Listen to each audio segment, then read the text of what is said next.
Hello दोस्तों, welcome to software engineering channel. आज का हमारा टॉपिक है software testing life cycle, STLC जिसको कहते हैं। बड़ा आसान सा, बड़ा सिंपल सा टॉपिक है और स्पेशली स्टूडेंट्स को ये दो तीन जगह पे काम देता है। एक, जब वो जॉब के लिए इंटरव्यू देने जाते हैं।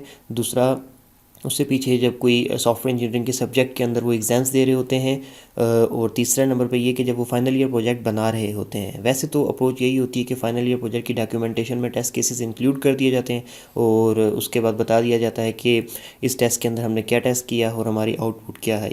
That's it. और वो भी एक्सेप्टेबल होता है, ऐसा नहीं है कि वो एक्सेप्टेबल नहीं होगा। लेकिन अब अगर आप एक अच्छा इंप्रेशन देना चाहते हैं अपने फाइनल ईयर प्रोजेक्ट के अंदर भी, तो आपको चाहिए कि टेस्टिंग के फेस में या फिर टेस्टिंग के जो चैप्टर आप लिखते हैं उसके अंदर आप एक प्रॉपर एक लाइफ साइकिल फॉलो करें। उसके अंदर आपको करना कुछ नहीं होता, चीज़ों को प्रॉपरली डिफ़ाइन करना होता है और डिफ़ाइन करके at the and practical work फिर आपका टेस्ट केसेस से स्टार्ट हो रहा होता है।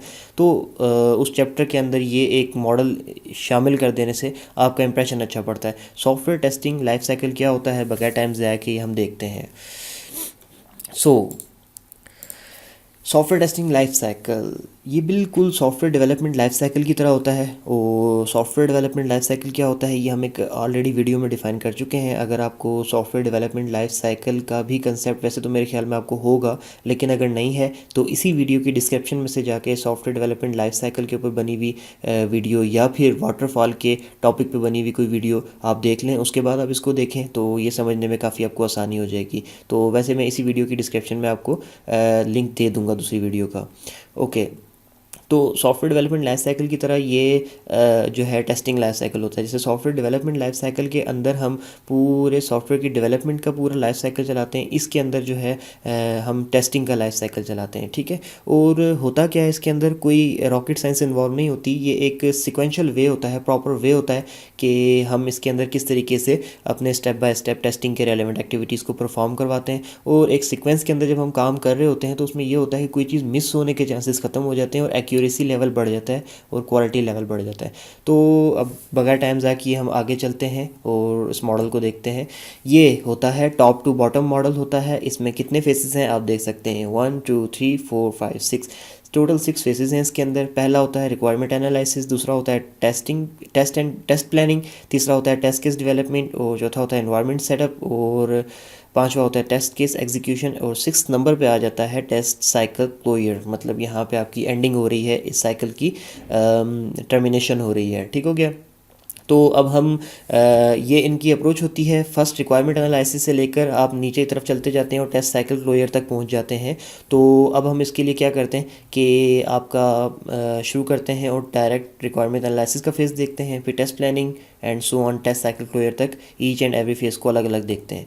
तो रिक्वायरमेंट एनालिसिस क्या फेज़ क्या होता है, ये फर्स्ट स्टेप होता है और इस स्टेज से ही आपकी क्वालिटी एश्योरेंस टीम इन्वॉल्व हो चुकी होती है। और वो इसलिए इन्वॉल्व होती है कि ओवरऑल यहीं से इन बग्स वगैरह को जो है सिस्टम में आने से वो अवॉइड कर सके, इसलिए और ओवरऑल सिस्टम की क्वालिटी भी मैनेज होती रहे। इसके अंदर properly quality assurance team involve रहती है और वो यहाँ पर क्या करते हैं कि आपकी ऐसी रिक्वायरमेंट जो कि टेस्टेबल हैं, जिनका टेस्ट करना लाजमी है, उनको फाइंड आउट करते हैं। मतलब ये कि आपका सॉफ्टवेयर बना है तो सॉफ्टवेयर बनाने के अंदर मुख्तलिफ़ किस्म की रिक्वायरमेंट होती हैं। एक रिक्वायरमेंट तो ये भी होगी कि सॉफ्टवेयर का इंटरफेस का कलर रेड होना चाहिए, और रेड है या नहीं ये तो देखते ही पता चल गया। तो क्या आपको इसको टेस्ट केस में इंक्लूड करने की ज़रूरत है?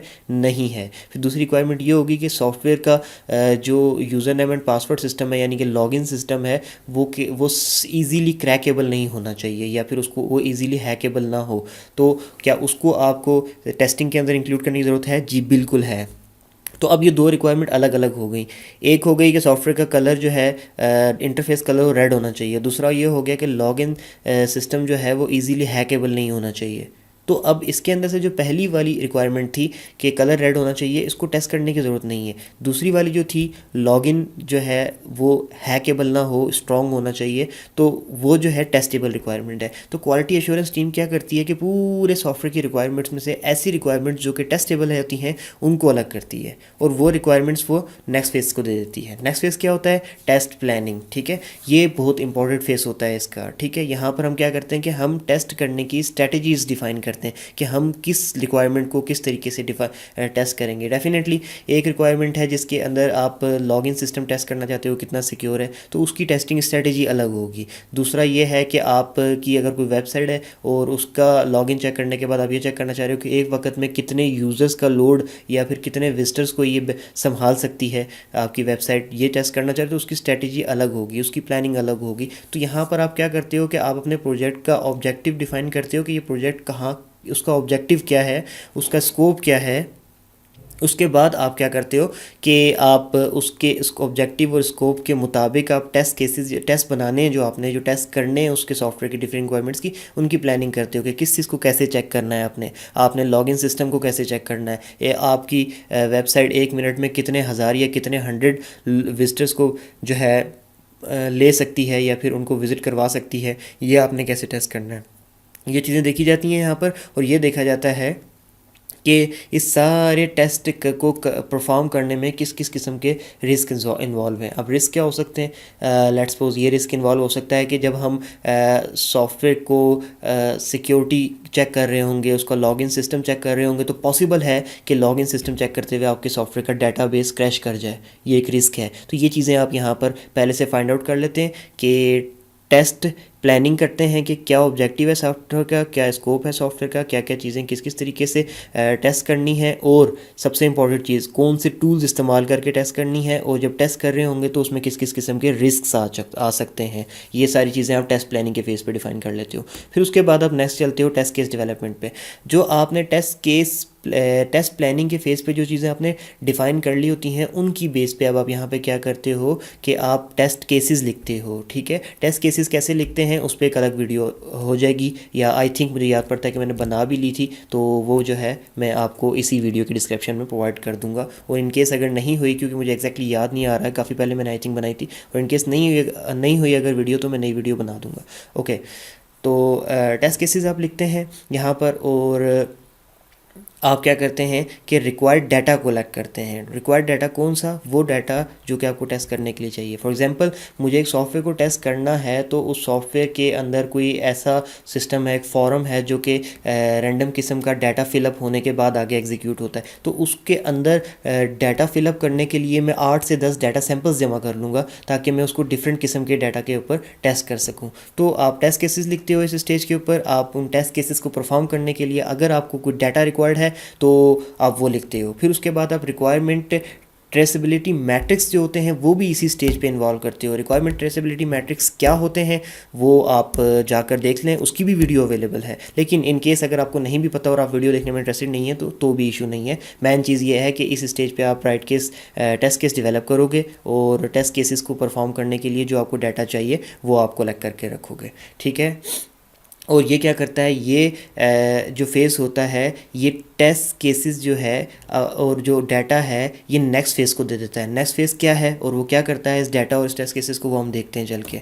Test environment, at this stage they analyse the test cases and make the setup to perform the test according to the test cases. अब ऊपर वाले जो फेज़ था उसने क्या किया, टेस्ट केस बनाए और टेस्ट केसेस को परफॉर्म करने के लिए डाटा कलेक्ट किया, और वो दोनों चीज़ें इसने टेस्ट इन्वायरमेंट को दे दी। अब टेस्ट इन्वायरमेंट क्या करेगा, उन टेस्ट केसेस को देखेगा, उस डाटा को देखेगा।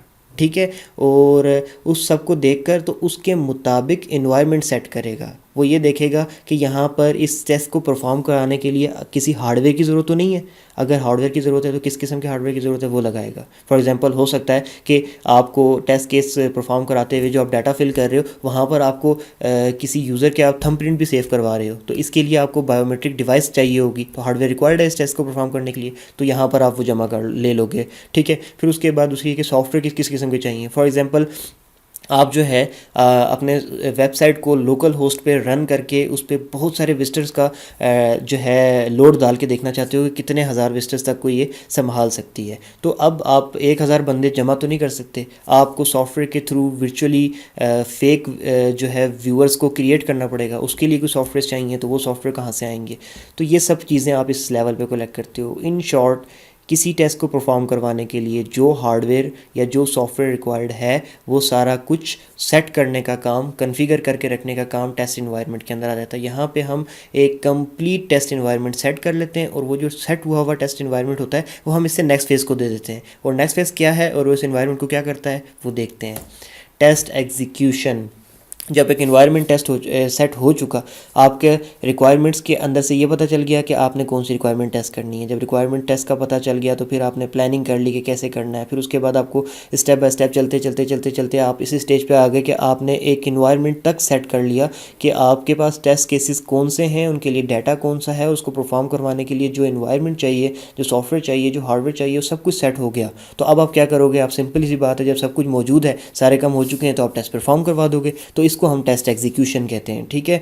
और यहाँ पे हम क्या करते हैं, हम टेस्ट परफॉर्म करवाते हैं अकॉर्डिंग टू टेस्ट केसेस, और फिर उसके बाद जो टेस्ट का रिज़ल्ट आता है हम उसको मार्क करते हैं, जैसे कि ये टेस्ट पास हो गया या फेल हो गया या ब्लॉक हो गया। अच्छा, अब पास और फेल का तो आपको पता होगा कि अगर टेस्ट केस सही रहा तो पास है, अगर टेस्ट केस के अंदर हमारा रिक्वायर्ड रिज़ल्ट नहीं आ सका तो हम फेल हैं, ठीक है।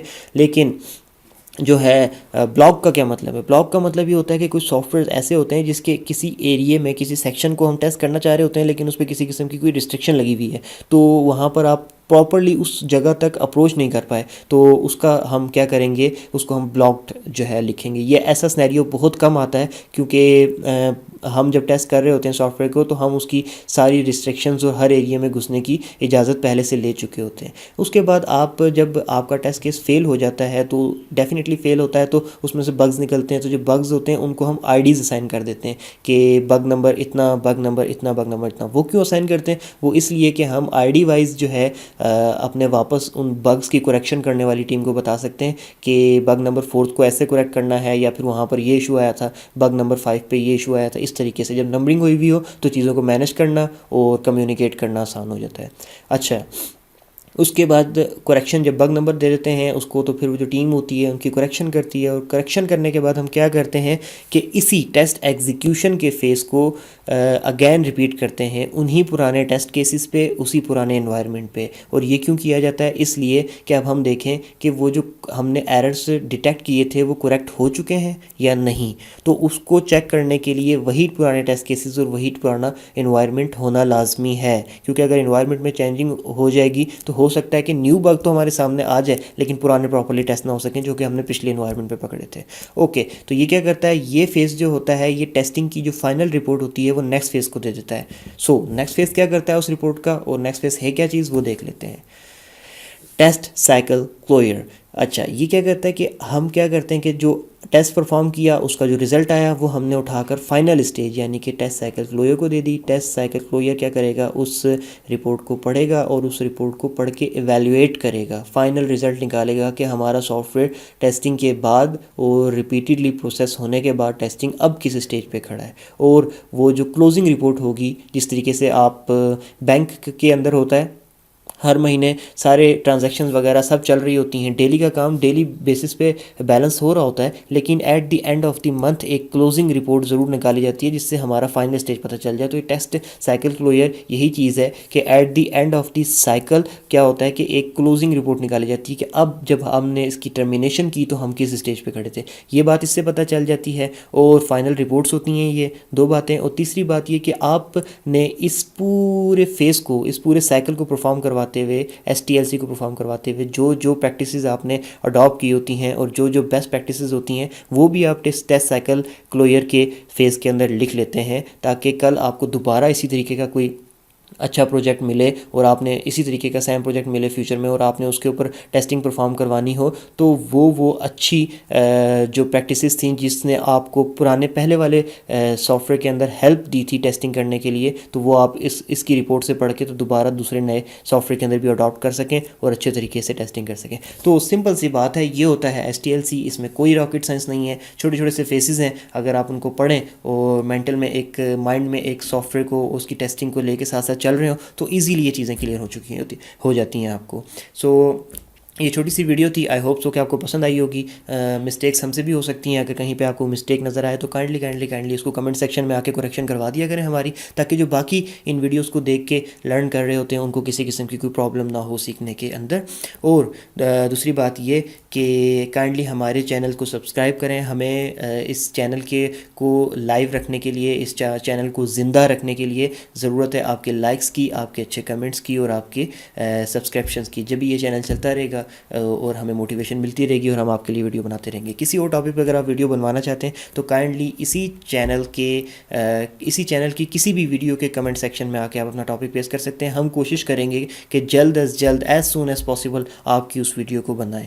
Thank you very much.